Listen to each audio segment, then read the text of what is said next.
anybody else feel emotional when they go to a big event? Yeah. Or like, this might be your first big event. The reason you feel emotion is because something is changing. Yeah. Okay, so that's a good thing. Yeah, let that go and run with it. You got to act on it. Go do something with that because that's a powerful thing and it will push you to another level. Because I feel the same way as Amber. I feel like you guys have come in. You're the perfect speakers to have here at this time in our business, at this time in everybody's business. And I am just so blessed that we were able to build a relationship. I mean, Whitney, you know, they were talking the other day, they were like, oh, we looked so much up to you guys and your hierarchy when we came in the business. And then they came in and just rocked it and killed it. And it's amazing how many lives you can change when you come in and have success. You don't change any lives when you just come in and do nothing. And you just survive and exist. You change nobody, you inspire nobody, nobody even knows your name. And I remember when I was in the business early on, Jeff always said, man, the worst thing in the world is to be a nameless, faceless person in Primerica. Yeah. Because it's okay to be a nameless, faceless person in the real world, because everybody is, right? But in Primerica, you've been given the opportunity to be great. Yeah. So now if you're a nameless, faceless person, it's because you've decided to be a nameless, faceless person. And I think that I feel so blessed to have somebody like Rob and Whitney come up here and share their excitement and their energy and their passion. And I know that you guys have changed me, and it reminded me how we need to do this thing, how we build a business, how you build relationships. Everything they're talking about is just like, it's gold, you guys. Some of you are so new, you don't even understand how great it is. But that's why you write it down. Because one day you're going to go back and read it, and it's going to strike something all over again because you'll be ready to hear it. And that's the importance of taking notes and making sure that you're engaged, not just existing in this room, not being plugged into what's going on. Does that make sense? Okay, so Whitney's going to come up and do her last segment. I wish we could keep you guys longer. We should have booked your flight for Sunday and written some more contests, but we'll definitely have them back again as soon as we're doing 30 by 30, 40 by 40, as soon as we deserve to have them back. Does that make sense? But thank you guys so much for everything, and we have some gifts for you I'll give after Whitney's speech, but please, everybody stand up and give Whitney another huge round of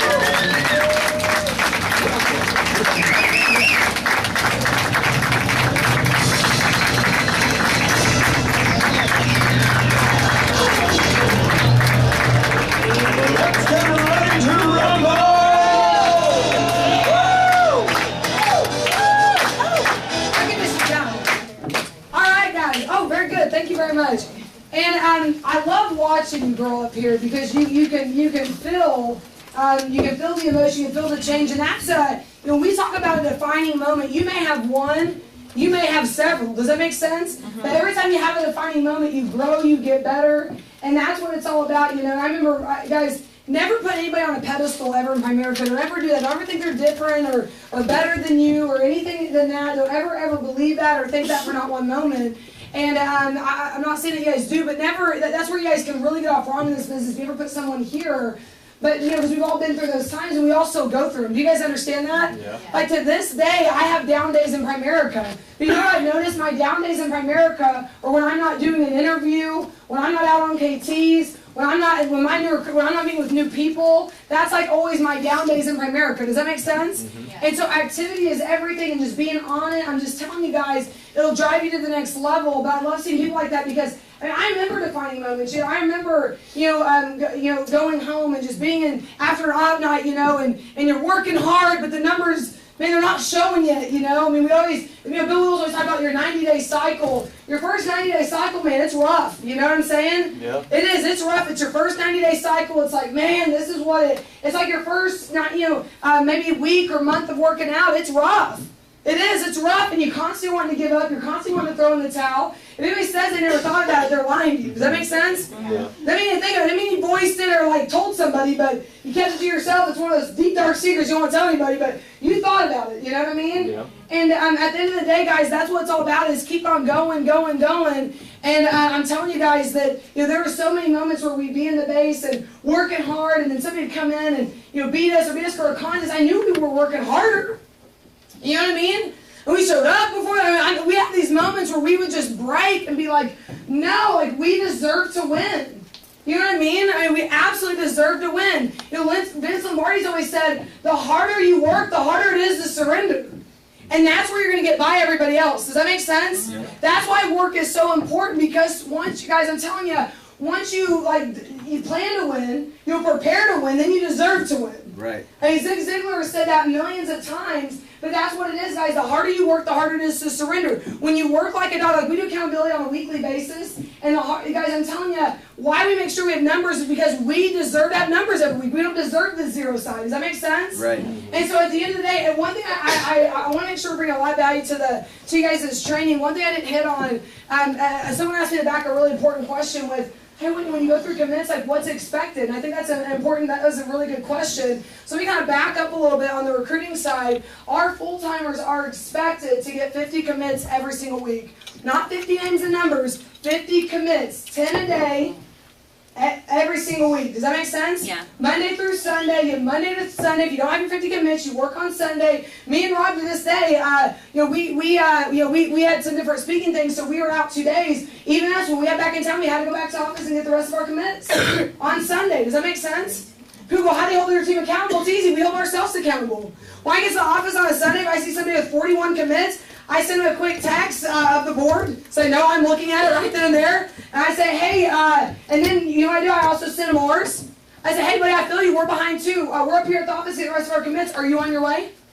Does that make sense? Mm-hmm. Yeah. I'm not like, hey, what are you doing? Because it's really easy for teams to go, what are you doing? Right? So we're never going to go there. We don't ever have to go there. Does that make sense? Right. And so at the end of the day, guys, I'm telling you, until we're multi-millionaires and da-da-da-da, then we can say we paid the price, but we haven't done that yet. Right. Okay? And whatever the price is to you, you call that shot, you make that your level, but we haven't arrived yet. Does that make sense? Right. And so at the end of the day, 50 commits is expected from our full-timers, 20 to 25 from our part-timers. Art Williams always said, you can be a full-timer, you can be a part-timer, but there's no room for no-timers. You're either an RVP and an RVP in the making. Those are the two positions in Primerica. Yeah. And I believe that.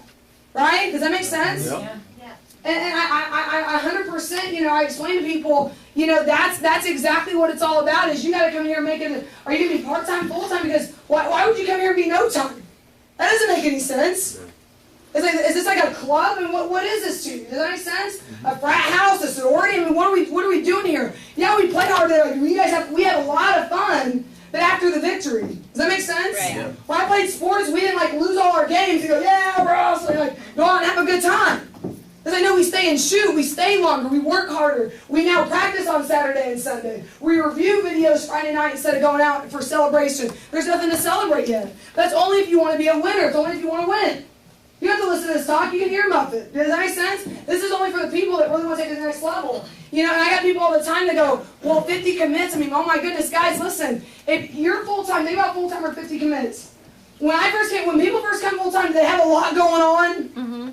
Sometimes some do, some don't. But most of us, we're not packed every 30 minutes with an appointment. Are you guys with me? Yeah. Or a new interview walking through our door. So you're full-timer, you get to the office at 8 a.m. and you don't leave till 10 a.m. You've been at the office at 10 p.m. How long have you been at the office? What, 12 to 14 hours? Isn't that true? Yeah. So 10 commits a day. You're getting one person an hour to say, yeah, I'll come check it out. I'll come in. Yeah, I'll come sit down. I'll come to your night. I'll come to your Thursday, your Tuesday night. That's one an hour. I mean, you can walk around, and we're not supposed to do this, so I'm not telling you guys. This is how ridiculous. You can walk around all over and knock on doors, and you get one an hour. And don't go do that. We're not supposed to. Don't do that. But I'm telling you, that's how ridiculous this business is. I mean, we can't do that. What are we really doing? Does that make sense? Yep. I mean, you're full time. We can't get one an hour. Oh my goodness! What do we really think? I mean, what do we think is about to happen? Does that make sense? At least we got to set ourselves up for success. If we have nobody coming in, what do we really think is about to happen? I got people, they'll do it for a week or for a month or 2 months. Or maybe 3-4 months, and then they drop the ball a week. When you drop the ball on Monday morning accountability, we had a perfect. I mean, I'm telling you, everybody had their 50 commits, and one guy dropped it, and he's one of our best friends. But I said, you're gonna put in job applications there, right? Because you're not working this like a job. And what you did all week, because I know how many interviews they had, how many seconds, how many KTs. I know the hours that he was at the office, how many actually worked. I said, dude, if you're not gonna be working here, you need to work somewhere. You know what I mean? We don't tolerate laziness. We're talking just sitting around. You know what I mean? The wave is coming. Are you on your board ready, or are you looking at your toes? Are you board ready, or you just kind of swim or splash around with other people? You know what I mean? The wave is coming. Get on the board. If you're not getting your 50 commit, you're not going to be on your way there. Does that make sense? And you have people go, why am I tired? I've been doing this a long time. Mail live, just mail out phone calls. Well, no, duh, I have more calls than you. Yeah. Right? I'm tired. If anybody's tired making commits, it's me. I've been here a lot longer. I've made more calls. I've gotten hung up on more. All that's happened to me. I get that. I understand that. So I get that kind of point, but you can't think about that. You got to think about the future, what it's going to lead to. You can't think about, like they talk about failing, but you can't think about where you're failing at, where you're losing at. You got to think about what the results it's going to bring. Does that make sense? Mm-hmm. And guys, so from there, getting your commits, like I said, guys, for a personal level, the more you set yourself up, the more chances you're going to have. Right? Just like the more tickets in the raffle, the more likely you're going to win. Does that make sense? And some of you guys, that's this meeting room tonight. Some of you guys brought people here, and it's your raffle. The more people you have here, the more likely someone's going to get it. Right? Won't that explode your team? Won't that take you to the next level? Yeah. Right. And I just like to make my chances better, right? Yeah. I mean, if I give you the choice, I go, hey, you want to put one raffle ticket in here or 100? You go ahead and put 100. Right? Yeah. Go ahead and put 1,000. Because you know the more tickets in there, the more, buddy, you're going to win, guys. That's what it's at. It's a numbers game, okay? I don't want to miss anything out on it. And commit, guys, new people. Too many of us, man, we really focus on trying to get the same people going. How do we motivate our people? Guys, you motivate them. Hector LaMarcus always said, I'd be a multi-billionaire if I knew how to get people to go. Right. If I could get everybody to go, I'd be a billionaire. I mean, it'd be insane. He goes, I don't know how to do that. I just know if I get this guy and I get this guy, I get them competing, right? The where you at? Right. Right? Right. Where you at? Right? Not how is you doing? How's the weather? Right. I listen to that CD so dang much because I love the intensity. He's absolutely right. We don't know how to get people going. Right? All you know, if you put this guy against this guy, Bill Wendell's always said it's a lot easier to give birth than to raise the dead. Right. And a lot of us, we're trying to raise the dead, do all these boo-boo things. Oh, right, lives changing, look at my finger, hit the top. And we're trying to do all this stuff, all this tricky stuff. Guys, easier to give birth than to raise the dead. So we got to really think about what we're doing. And the only guys, you get people rocking and rolling, that's what's going to get people going. We had a girl, a lady's been in our business for, I think, 10 months, I never really fought for her division promotion, just kind of always hanging out. A new girl comes in, she's like, I'm gonna get division my second, the first month that district, and she's like, my second month, I'm gonna go get my division. That's the only thing that made the other lady go. So we're like, man, you're the 2 months, man, girl, you're taking like almost a year, man. This girl, she's hungry. All right, she wants it. She's not getting division before me, and she went and got it the same month. Why did she not do it the other 10 months? I don't know. I'm not sitting around trying to figure that out. All I know is when I got this one going, the other one not going too. I'm going to try to dissect the situation. Well, let's see. Let's go back and figure out what happened there. No, it's really obvious. Someone got going, the other one didn't like it, so they wouldn't want it. Right? We can do anything we put our minds to as long as you believe you can do it, as long as you want it bad enough. True? True. Yeah. True. People's time goes somewhere and their money goes somewhere. Right. Right? So people say, I don't got time. It's going somewhere. They're putting it somewhere. Everything goes somewhere, but they chose it not to be you. They chose it not to be this. Why? So our job is to do the best job we can do to make them understand that. But other than that, it's their choice, right? It's their business. People always say, the 100. Some of you guys have been asking me, I want to figure out the 100 recruits. Guys, we didn't do a system change. We didn't figure out something else. We never changed anything. Since we've been RVPs, we got recruiting going. We just always knew that the more double-digit recruiting teams we had, the more we would recruit. Isn't that obvious? Yep. So it started off with Whit and Rob always, man, and to this day, man, we make sure we do 10 to 15 every single month. 10 to 15, like this month, we've already recruited 7 people. We'll hit right at 14, 15 again this month, not directs, but for our team and building legs and stuff like that. Some are directs. I'm telling you guys, that's what it's all about, so we create ourselves first. Right? And after we created ourselves, we created man and Jared Steele. So then we're hitting 25, 26, because we were 10, they were 10, throughout the base shop, another 6 would come. Then we got Danny and Rosemary. They became double-digit recruits. So we kept doing our 10, so the Steeles their 10, then Saints who did their 10, then throughout everybody else, that added maybe another 8 or 10 to the base with everybody else combined. So we started hitting more 35 to 40. Does that make sense? Are you guys with me on this? Yeah. So then, we're getting solid, but man, we stayed really, really flat at 30, 40 recruits, really, really flat for our first 8, 9 months as RVP. Does that make sense? Mm-hmm. And then of course, then we got around to, we promote down to RVP, then we promote a second, the 2 RVPs we promoted out were our most consistent double-digit recruiters. So what do we have to do? We had to go back to the drawing board, and we created double-digit recruiting teams. So we said, okay, and we would team other people that weren't even on the same team up together. Because, see, when you're full-time at the office, man, it's exciting, but until you get that full-timer with you, the Batman-Robin theory, I'm Batman, you're my Robin, us together, accomplish the world, right? Until you get that, they got to have somebody with them. Does that make sense? Yeah. So I got a new person, so I would team up my district with my division, because they were both full-time, but they didn't have a full-timer with them, and maybe they were doing 4 or 5 each. I team them up and say, you guys are going to be DDRs this month. You guys are a team. You guys are a double-digit recruit together. And all of a sudden, they feel powerful, like, man, we're going to be one of the DDR teams? Yeah, it's us. So I put them together until they have the confidence to separate. You know what I mean? Yep. So what happened is we had all these people, because we were, our basketball team, our seniors graduated, right? Our juniors graduated, so we had a whole new kind of fresh team coming in, because we're a young office, so we're kind of new at this and kind of getting things rocking again. So obviously we're double-digit recruiters, and then we had 3 other teams that we were combining leaders together to create double-digit recruiting teams. So we got back to 40 like it was nothing. Even promoting out 40-50, stay at 40-50. And we started consistently really getting back to 70, because some of those people that were on the teams, they got the confidence. So then next month we said, man, you guys came together. You did 7 and you did 7. Man, you guys are right there. This month you're going to DDR on your own. Your own team, man. You don't need so-and-so anymore. You guys got this on your own. So then we'd separate them. All of a sudden they'd be a DDR team on their own. Does that make sense? Yes. Guys, accountability like crazy. We didn't just talk about the beginning of the month. At the end, we're like, okay, let's see how the results went. Oh, crap. Right, you did that. It's every single day. On the board, we have their names lined out and what they're doing, what they're recruiting, what they have in the works. At our drill for skills at the end, it's, hey guys, let's kind of go over the DDR teams. Hey, so-and-so, like Amanda and Andrew, you guys said you're going to do 10. How many of you guys are you at so far?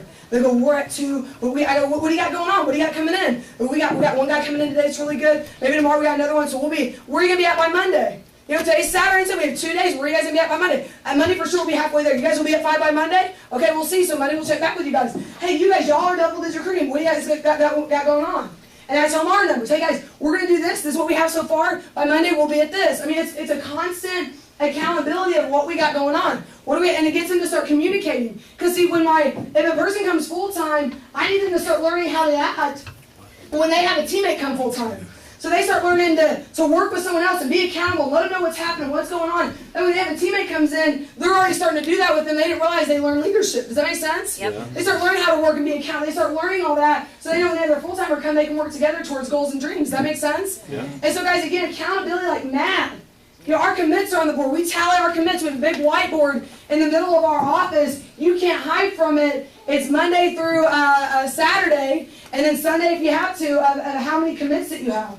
So every time you get a commit, you go tally it. Every time you get a commit, you tally it. If you don't get your commits, you're the odd one in the group.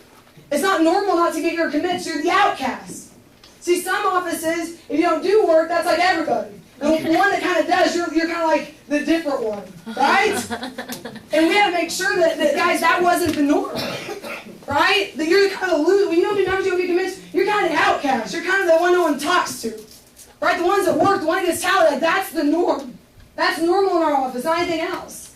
If you're going to ruin that, you're not worth it. Does that make sense? I don't care what you mean. I don't care what you produce. If you're going to ruin that for our office, then you're out. I'd rather have you out than ruin everybody else. Right. Everybody else combined will beat you any time of the week. Does that make sense? Mm-hmm. So I'm telling you guys that you got to start creating, if that's what you want, some kind of accountability, some kind of togetherness, some kind of something that's hopping, moving. At all times, you all know where each other's at. Does that make sense? Yeah. And cast a vision. All we did is we had 7 DDR teams that were doing 10, and all we did is say, hey, then one month we jumped up to 12. Hey, we could all do 2 more each. They go, yeah, we believe it. And so then we all hit the 12. And all of a sudden then we say, hey guys, if we did 12, we could all do 15. It's only 3 more each. They go, yeah, that's easy. And that's how we went over 100. All it was casting a vision, taking baby steps. Does that make sense? Yeah. And I can feel when someone just says something, and they don't, like in a group, they'll go, I'm going to do this, and they'll say it. They got to take them to the side and say, hey, let's kind of talk this over. Right now, let me look at your schedule books, what's your activity? Because they got to believe it, or they're going to do nothing. Does that make sense? If they don't believe it, they're just saying numbers to say it, then that's not going to work out here. Does that make sense? So as a coach, you got to believe in people, but you got to make sure they're actually saying something that makes some kind of sense.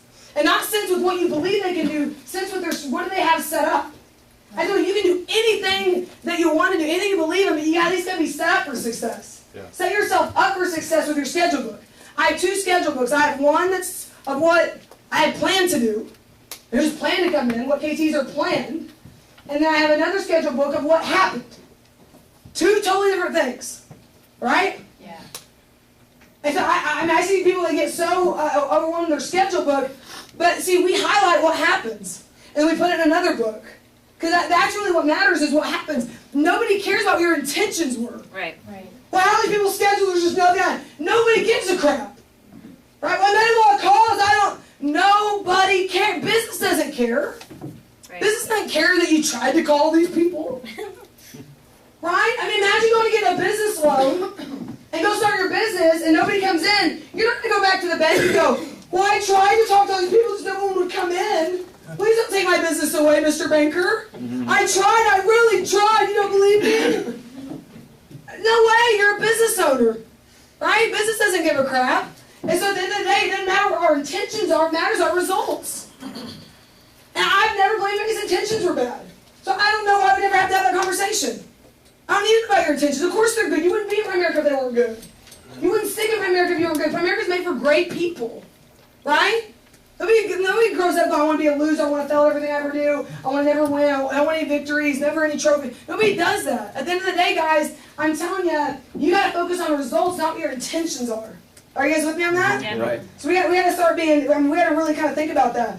I think one of the toughest things for some people in Primerica is that, and here's the thing, it's kind of like I heard Bill Will say long ago that, like when it comes to success and getting things rocking, you gotta have patience but a sense of urgency. Right. So patience but sense, that kind of contradicts itself. So again, patience but sense of urgency, patience but sense of urgency. The biggest killer that sometimes I think people get in Primerica is they don't understand, maybe at the beginning it's gonna take, not a lot, it doesn't have to take a lot of time, you'll figure out your own time scale. I always tell people that I get asked all the time, how long does it take? It's really up to you. You know, it's like asking, if you came to me and said, how long did it take to get a bachelor's degree? I'd tell you 3.5 years. You ask my friend Mandy, she'll tell you 7, 8. Right? So what was the difference? It's who you asked. Right? Right. Who probably took more hours? Me. Right? Who said intense? Who said, I mean, guys, that's the only difference what it is, but you'll decide to be patient, but have a sense of urgency along with it. All great things take time, and you guys got to remember this. This can sometimes be the killer of Primerica. You know, I tell people, you've ever been told things like when you grow up, man, be a doctor, be a lawyer, right? Pro athlete, right? Go to college. And what I always explain to people, oh my goodness, what I always explain to people is all great things take time. All great things take work and effort. And for us to think they're not going to, we're crazy. I always say Primerica's like a backwards buffet line. You'll pay your price, then you get to see all the goodies. Yeah. You get to walk around and look at all, oh, I want that, ooh, that's going to be good. And you pay at the end. That's really easy, right? Right. How many of you guys would walk into a restaurant and they make you pay like this price before they even showed you the food? Like, what do y'all have? You're trying to look over this wall? Like, well, pay first and then we'll let you see. Right? You'd be like, no, I want to see it first. We all want to see it first. We're a microwave society, right? Right. Quick, move quick, talk quick. We want things to happen now. But guys, all great things take time. So we got to remember that coming to Primerica. You know, I look at like an op night, you know, like what we went through last night. I see a lot of offices do. We do an op night. And if you look at the opportunity we showcase to people, I always imagine, like, what if our op night was like, I was opting everybody to come be a doctor with me, you know what I mean? And like, what if it's an op night and I'm a doctor and I'm like, I want all you guys to be doctors and this is what I'm promoting and it's up here, it's an opportunity meeting for everybody to become a doctor with me. I say, hey guys, listen, first off, you're all going to need to go get a bachelor's degree. It's only $30,000, $40,000, but you guys first are going to need to get bachelor's degrees, right? It's going to be 18 years of medical school. By the way, we won't pay you for any of the training you do, okay? For 8 to 10 years, that's it. After 8 to 10 years, you might make some money. Okay, it's an opportunity, okay? Invest $100,000 to $300,000, really just depending where you decide to go to medical school. So, not a bad investment, right? You guys can all handle that. All right, very good. Average doctor starts making money about 31 to 34 years old, right? And so, by the way, looking at like when people go work at a hospital, the average doctor at a hospital makes about $131,000 to $172,000. Okay. See, a lot of us, when we meet a doctor, we go, they're rich. No. I got a lot of doctors in my family, I know.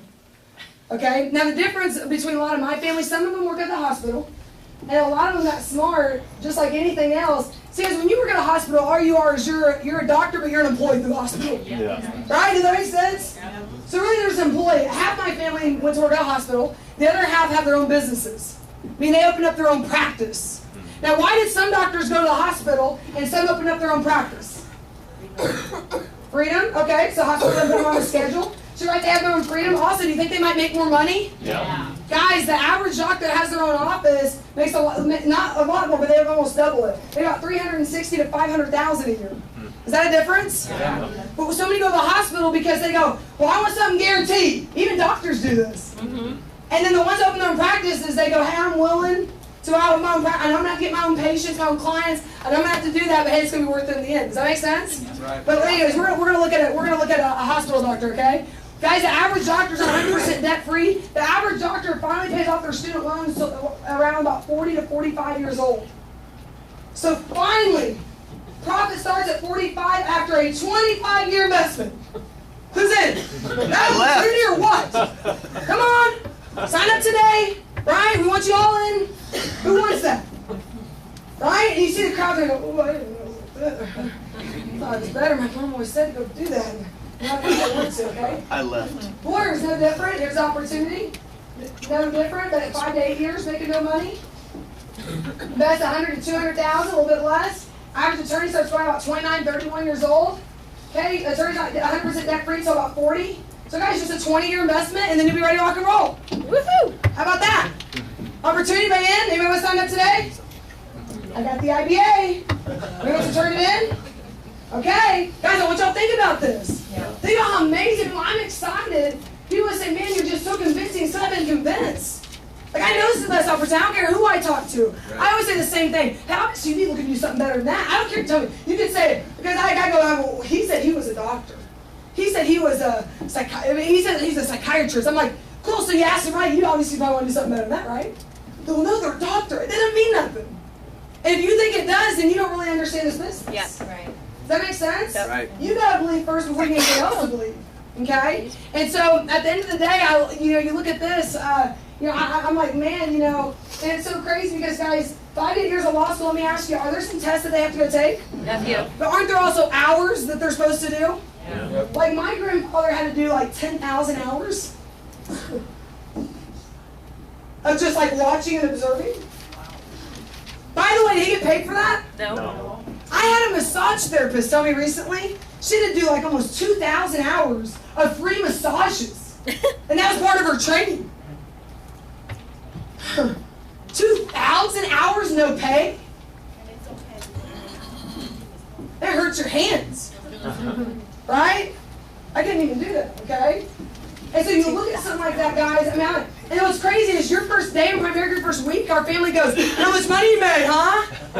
We feel like that gets us, right? Right. Come on, going to leave me alone. And we're like, guys, listen, if you're in medical school and you went to go put in your hours at the hospital, would you ever come back and go, would your family ever go, hey, Mr. Doctor, so much money pay you, Dr. Smith, right? How much money you been making? They wouldn't do that because they know that it's going to take time.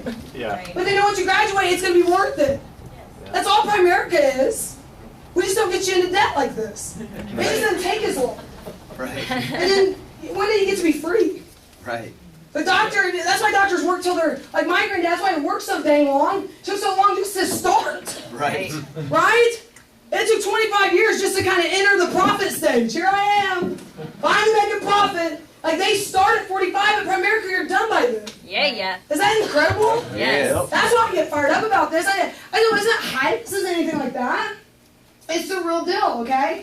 But again, a lot of people just haven't put it in perspective. Olympian, you guys have seen this. Average Olympian practices 310 times days a year for at least 4 hours a day, 6 years before they ever step on the Olympic floor. And again, while they're doing that, a lot of their families are going, hey, Mr. Olympian, 310 days a year, you work 4 hours for free. How much money are you making, Mr. Olympic winner? Right? But again, you come to Primerica. I love the NFAs where people go, you a millionaire yet? You got concerned. Why? You need a loan? Is everything okay at home? Right? I love the NFAs. I'm telling you guys, you got to get creative about things. I love people come in here and they go, I don't know, I think you just want my money. Your money, you don't have money. That's why you're here. I'm like, I'm scared. You might want money. I have money. You don't have money. I just saw our group. There's a lot more of you guys than me. You guys can take me out right now. Like, wow, you guys may be here to get my money. I'm terrified of you guys. Right. So I'm the one that's concerned right now. Okay, I know I'm big, but like 20, 40 of you guys take me out, all my newbies. Okay? So guys, at the end of the day, you gotta laugh about stupid things, okay? Right. And that's what I'm saying. When you walk around, I'll have a guy in our base that's been there for 2 years, knows everything about everything, every objection overcome, knows all the right things to say, but they're just kind of gotten too cool. Kind of laid back, just kind of cool. You know, it's just another school. That rhymes, I should rap about that. And just kind of, just kind of cool. And I have a newbie that knows nothing about nothing, brand new, wild, says the most craziest things, and they'll go out and beat that guy every month in recruiting, numbers, everything, because they're fired up. Right. Yeah. We just got to learn, how do we keep that? How do we keep that in us? Right. You know what I mean? I've always been I'm always fired up. You know what I mean? Because I love this business more today than I ever have. I've always loved this business. I don't ever have a dull moment where I'm like, I just don't care anymore. Yeah, I don't think that way. You know what I'm saying? Right. Because you got a team watching you. One of the biggest things that recruiting solves is your attitude. Right. You know, it's hard to dress like a slob when your team's watching you. It's hard not to sit up front when your team's watching you. It's hard to not take notes when your team's watching you. It's hard to show doubt when your team's watching you. Right. It's hard to be late at the office every day when your team's watching you. It's a big ball we drop, you know? Maybe we're excited when we first are talking to someone, and we kind of sell ourselves like we're kind of a fake. And we didn't mean to be. That's kind of how we came off. Hey, we got a new opportunity. And you're all excited, and they see something in you, and they go, wow, that's different. Maybe I want to do something like that. Then they get to the office, and you're not there. Then they get to meeting, and you're late. They go, wow, they seem so excited. I guess this wasn't as good as what they said it was. Yep. And we kind of sold ourselves. We kind of came off fake. Ever been on a date with someone and they weren't who you thought they were? Like, whoa, you weren't like that when we first met. Right? Kind of sold themselves to someone different up front. Later you learn they're crazy. Wow, you really sold you really know how to sell. Like you said you were a good salesman, you lied because you were a great salesman up front, now you're a nut. Okay? Does that make sense? So I'm telling you guys, at the end of the day, some of us, man, that's how we recruit people. We don't really mean to. But really, we're just trying to show that excitement, but we kind of die as time goes by. Does that make sense? Right. See, if I'm a leader walking in the room, and I just have an opportunity, my leader's sitting in the back, not taking notes, just kind of yawning, I'm like, dude, what's this guy doing? I'm either, if you're a dweeb, you'll quit, and if you're a winner, you'll go find the next leader, like Rob said. Right. You'll never look at him, you'll never look at his leader, you'll move up, you'll move past him, you'll listen to anything they say, no credibility, I'm out. Does that make sense? Yes. Yep. Yeah, ask yourself, man, if someone that came in, they're on fire, ready to go, could you lead them? Not by your expertise in the products, by you being a leader. Right. Are you guys with me on that? Yes. And a team will make you be a leader, just like kids change your life and make you different. Movies you thought were funny when your 3-year-old and 5-year-old are watching, you're like, ooh, that wasn't as funny as I thought that was. Right? So these stupid movies we watch, like old school wedding crashes, it's so funny. Everybody check that, oh crap, this thing's really bad. And walk your kid, it makes you watch yourself more. Right. Right? Songs you were bumping to, going, yeah, your kid, you're like, oh, we can't listen to this stuff. Right. You just start getting different, you start changing, you don't even realize it, but you're starting to grow up a little bit. Imagine that. Right? All right, pro athletes. Rob already talked about this. Greg, who's out playing baseball. On average, it takes 3 to 5 years, and the ones who do make it, and then most of them, we know they get cut. And the beauty of America, man, nobody cuts you but you. If you don't do anything illegal, nobody cuts you but you. You will decide whether you make the team. And that's tough for a lot of us, right? Isn't that tough? Yeah. You know, it is. It's really tough for us. Our success, see, our whole lives, let's be honest, we've gone our whole lives kind of blaming someone else why we're not at where we're at. Right. Whether it's at the job, hey, my boss, if he knew how much I did, man, they would pay me more. In sports, if my coach, if he didn't have favorites, he'd play me more. Because I'm good. I mean, we always have kind of blamed someone else for everything that we've ever gotten. Isn't that true? Yeah. And for the first time in our life in America, you have no one to blame but yourself. Nobody. Like, you cannot. You have nobody to blame but you. So you go, well, my leader never told me that. They didn't tell me so. Are you like 2 years old, like a 3-year-old? Nobody told me? Like, you know what kids say? No one told me. No one told me. I mean, are we really like going back to that stage? Right? No one told me. Guys, you can't run a business like that. No one told me. You winners go figure it out. You figure it out. Yeah. Right? Is that true? Yes. Yeah. You guys watch Perez's PFN? Yeah. He's just talking about me. I heard that and I was like, man, that's the absolute truth. Yeah. Yep. But they're winners. Yep. I mean, I remember calling Mark Rachasani asking questions and he would say, I don't know, grasshopper. How high can you jump? I'm like, that didn't make any sense. Maybe you didn't hear me right. So I go explain it like this. He goes, I don't know, grasshopper. How high can you jump? Like, wow, you really just said that again. That's odd. One more time. Let's try it one more way. And I do it again. He goes, I don't know, grasshopper. How high do you jump? And what that meant was, I'm not telling you nothing. You go figure it out. You'll decide it. Does that make sense? Yeah. Are you guys with me on that? Yes. So I love it when Mark called me and asked me something about recruiting. I said, I don't know, Grasshopper. How high did you jump? I'm just kidding. I said, that's Mark. I thought about it. I love Mark Richardson. He's awesome. They're amazing leaders. Okay, guys. So Primerican, you look at our opportunity. They showed us, Rob showed this. We don't judge. $99, are you kidding me? And most people go out, spend out on nights out and don't even know what happened. spend out on nights out and say, wow, that was a really horrible night. Okay?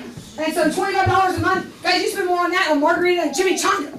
Yeah. Every single month it goes in and right back out. Right? That's a really bad investment, okay? You have nothing to ever show for it. Okay? The average American starts making money right away as soon as you make $101. Are you kidding me? Is that a joke? Right? Debt free, no business loans. So guys, what I did is I compared, I took my 4 years in the university, $30,000, $5,000 credit card debt, 3 to 4 years made no money, no job was guaranteed. That was my big opportunity. Okay, and then I look at Primerica University. Okay, 99, got out of debt. By the way, there's no Primerica University. You guys are good enough to know that? I've spoke a lot of different times, and I always get somebody that comes up and says, so where? Is there something? So I'm like, oh my goodness, right? That's why you're not winning. 4 years I've been paid over $500, and that's not even including our stock. That's not even counting stock that we've had. 10,000 guaranteed, guys. I'm telling you, if we didn't, we got 2 RVPs out, but that's what I'm saying. If we decided, and that's even gone up since then, if we decided that we could just kind of kick back and we're going to call it a day, are you kidding me? Some people work the whole life to eventually make $100,000 a year, and not that that's anything in Primerica, but to really say that, man, you could kind of call it a day at 26 and you still make income because of your base and the other bases that you built in a 4-year and 9-month period. Are you kidding me? 4 years and 9. That has got to be like the most insane joke, and obviously a legacy for our family. One day, guys, you got to think about, can you leave something behind? If you're anything else, you can. It's done. It's not like your job. You leave behind a legacy of your kids that are going to come fly after you. Then you know what I mean? They'll be back one day. It's not like you get that. At the end of the day, you got to compare. So I always ask people, would you rather build a business or build a resume? And when I first came in, guys, one thing that really captured me with Primerica is just the gratitude of, I didn't come here for a job, I came here to own a business. I think that's why I moved, not fast or any kind of different, but I think that's why I went the way that I went, because I understood from day one, when I came in this business, I was a senior rep. I'll never forget, I showed up at the office with a box, and I was like, I'm ready to go full time. And they're like, no, you're not. And I'm like, no, I really am. In finance, it's like, I can't work 2 jobs. I can't start off part-time because I can't work for a financial company, and you guys, it's illegal. Yeah. So I either full-time here or I just don't work. I'm not here then. Does that make sense? I gotta go full-time. I gotta make a choice. But you don't know what you're doing. I was like, I'll figure it out.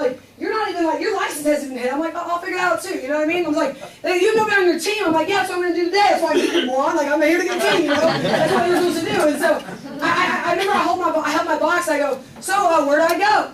And they go, we don't have anywhere for you to go. I'm like, but where's my desk? You don't have a desk. I'm like, well, what do I do? And they're like, so they set up this card table. Seriously, a card, the fold card table was behind the fridge for a very long time. They brought it out, dusted it off, cobwebs on it, set it up, put a fold up chair behind it, and they go, boom, there's your desk. I was like, cool. So I sat down and I bought my financial book I bought at Walmart. I said that on the desk. I know what I was going to be doing. And then I put a picture up of me and Rob. I just kind of sat at that desk. I'm like, man.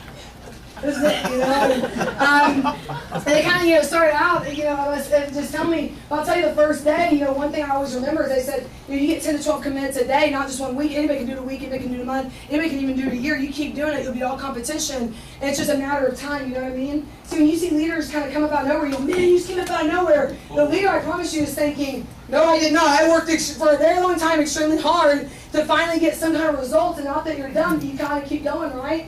And guys, I was a senior rep, and I remember there was one, our room had 2 big rooms, that was it. That was our office, our RVP had a room, then they had 1 big room, and then another big room, and then we had individual offices. Does that make sense? Yeah. So when I came to the company, I was like, so after a while, I was like, dude, so can I get an office? And they're like, well, and there's one little room that had the fax machine, all the papers in. I said, can I get that room? They're like, we're going to have to discuss it. So they discussed it, and finally came back to me, well, you can get that room, but it's going to be $450 a month. It's going to be $450. If you want to be involved with the fax and the phone line, you're going to have to pay $500. But I never thought twice about it. I mean, I remember hearing that, I thought, because to me, I was a business owner. Like, I was excited. You know, as a senior rep, I never made $1. I'm not saying you guys would do this. I know we don't charge that much for our offices, you know what I mean? But I'm just saying, like, to me, that didn't matter. I was excited to have my own office and, like, feel like I was a business owner. Something having, like, a key in my own office. There's just something about it that I was excited about. And that's what we did. You know, we got our own office. We were senior reps paying $500 a month. And some of us, man, we get, like, upset we had to get copies. We're like, so these copies, I got to get these? Right? The presentation, you're telling me to order that? You just have one for me? So true. The ticket, we actually had to pay to come to like an event? Are you on drugs? I mean, guys, that's insane to me. You know, and if we're thinking that way, we're obviously still in employee mindset. Right. Yeah. Which, why would you come to Primerica for a job? It's so just low to come here just for a job. Yeah. You know? And people go, well, I want to help people, that's great, but you can help people do a lot of things. Why this? Why? You got to figure out why this. Why is this so unique that you can't get anywhere else? That's what makes us drive. That's what makes us fine, is knowing that it's so rare. It can be done. Anyway, like you love it so much. You go, man, you wake up every day on fire because you get to do this. Right. And that's what we've always thought. Are you guys with me on that? Yes. I'll tell you, we can name a lot of business owners and what they went through, and you guys have heard a lot of stories, but I always use my dad's stories, because when I came in, even though I had a negative family, I always, and they're positive now, they love Primerica, but our actions decided it to end that way. Does that make sense? Right. It's not that you sit there and go, well, you're lucky because mine still are negative. Then go do something. And then they'll stop being negative. Yep. Go do something. Go win. Quit complaining. Quit griping about how you're just trying. Quit doing that and find you might get some support. Does that make sense? Yep. Yeah. And so, guys, like I was using my dad's example because he's a business owner and just has so many crazy things that have happened. And I always look at Primerica, always have an attitude of gratitude because, man, the things that we have, man, they're so easy compared to that. My dad started business at 18 years old, didn't make profit for 11 years. Didn't make $1. I'm telling you guys, didn't make profit for 11 years. You think some of us might give up if we haven't made $1 for 11 years? Yeah. Haven't made $1 for 11 years. How many of us might throw in the towel on that one? So, man, when we got here, after, it took my license, and so after 6 weeks, 2 months, when I made my first check, not that it was booming, I was like, wow, I'm going to buy a mansion. Nothing like that. But when I made my first check, I was like, I made profit? It's only been 2 months. I was excited. It's all how you look at things. Yeah. Mm-hmm. Right. You could have gotten mad and said, well, for all the hours I put in, this was done. That's the wrong type of thinking. Winners and business owners and successful, they don't think that way. Right. You know what I mean? They say it's going to take work now, but it's going to pay off later. Right. Right? And so, when you look at that, another story my dad has is he invested, he bought all these, because one of the things they own is, they do a lot of stuff, real estate, oil, casinos, racehorses, they do a lot of different things. But one of the things, they bought all these casino games to go in casinos, and they paid this guy had a big 18-wheeler, and they took out a loan, he took out a loan for $250,000 to $250,000 for all these casino games, and he was going to book them, he had different states they were going to, he had Arizona, he had Louisiana, he had Oklahoma, and so he had all these things, the 18-wheeler, the guy who was driving was a crook, took off to Mexico, and he's never seen the guy ever again. And guess who was still responsible? Yeah. He was. That makes sense? Yes. Can you imagine that? Can you imagine how low you'd feel? How you'd feel like that was it? Like you're going to give up? And then we get a $100 or $200 chargeback and we freak out? Maybe we actually bought an extra 2 tickets and we're out $20? We go, God, wasted money. And you guys, think about something like the emotions we go through, they're so ridiculous. Right. When we drive to a house and nobody's there, we go, wasted gas. I wasted gas again for the second day in a row. I'm at $15 at this point. Things are getting out of, I don't know if I can do this anymore. This is just really a bigger load than I thought it was going to be. I remember people, I'm like, dude, you came here for a business? Are you serious? Yeah. What kind of business did you ever think you were going to get into? Because from what I'm looking at, things are still going dang good. You know what I mean? Right. And we come here so business, own your own freedom. We're so tough and right about that, and we believe. But we act like a bunch of wimps. Yeah. We act like a bunch of employees, you don't really take that ownership in with you. Does that make sense? Yeah. You're the kind of person that's going to make you just dealing with crap, right? Just get over it, man. It's so small compared to the long term. I'm just telling you guys, nothing is worth the long-term idea of things, okay? Another story happened to, because we can kind of get maybe in some battles with different things. And, he had an employee get mad at him, came back and blew up his building. So you got to get a tip. Fires the guy. The guy comes back with buddies and literally, like one of his little game rooms is probably like the size of this right here. Like, came back and blew it up. Jeez. Like retaliation. Like, at least when someone leaves our business and we get so emotional that our guy quit, right? At least he can come back and blow up the joint. Like, I'm just happy he didn't take it out on me, you know what I mean? I'm like, dude, okay, it's not for you, just come back away slowly, you know what I mean? Like, let's not get anything crazy around here, okay? And so, but we get so emotional. Like Dan Phil's always said, you say your best guy quit, and they weren't your best guy. Right. Yeah. Right? Your best guy never quits. Your best guy's always there. Right? So it's supposed to happen. And guys, kind of wrapping up, I got 2.5 minutes left. I just want to kind of be really straight. But, guys, when I came to business, I was like anybody else. Maybe some of you guys have positive family, supportive family. It didn't really matter. But then my family was very negative. I didn't have it easy. I came to business. I set up 10 appointments. My family got really angry that I quit the law school thing and didn't turn down Morgan Stanley. Then they called the rest of my family I had appointments with and said, hey, cancel this appointment. She's gone crazy. Like, she thinks this Prime America thing's going to work out, and she's giving up everything she's going to learn, but the faster we can get her to fail at this, the more she'll get her senses and go back to what's normal. They couldn't stand that I was going against their will on that. Does that make sense? Yeah. Just like they told me they never wanted me to work, I worked behind my parents' back for like 6 years. Like, because my dad was pride guys, I wouldn't have had daughters if I couldn't afford them. I wouldn't have a lady if I couldn't take care of them. He's kind of one of those pride, like, I take care of my woman kind of guy.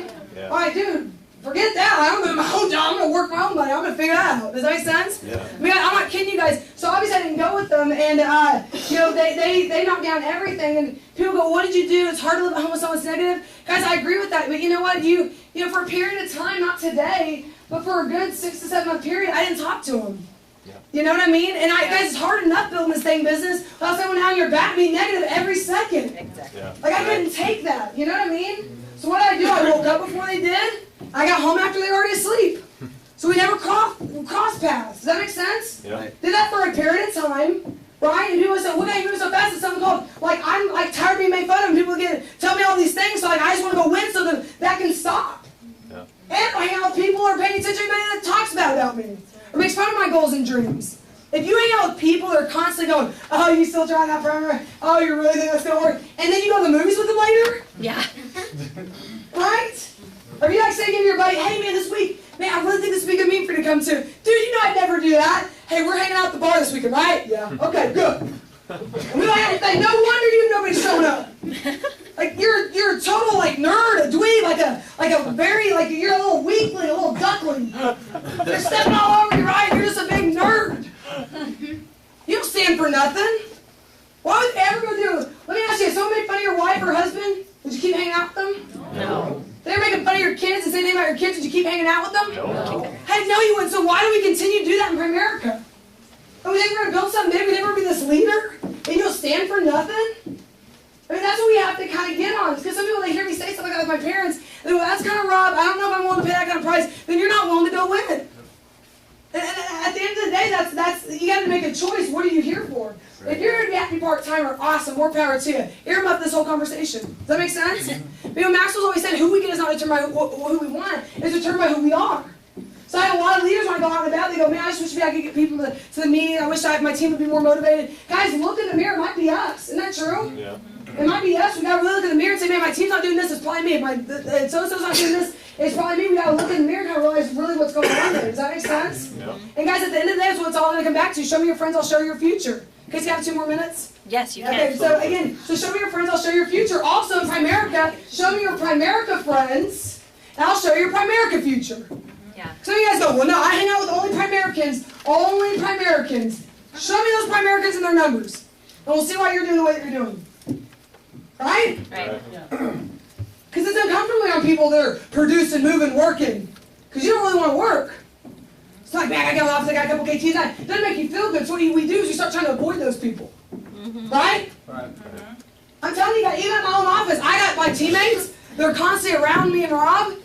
I got teammates that when they see us, they're kind of like, they're just kind of, because they don't want to be accountable. They don't want to win that bad. It makes them nervous.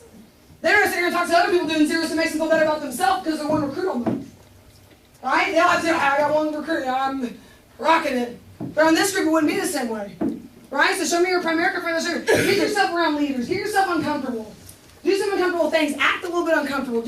At some point, you might just have to do it. Does that make sense? Yeah. Markets too younger.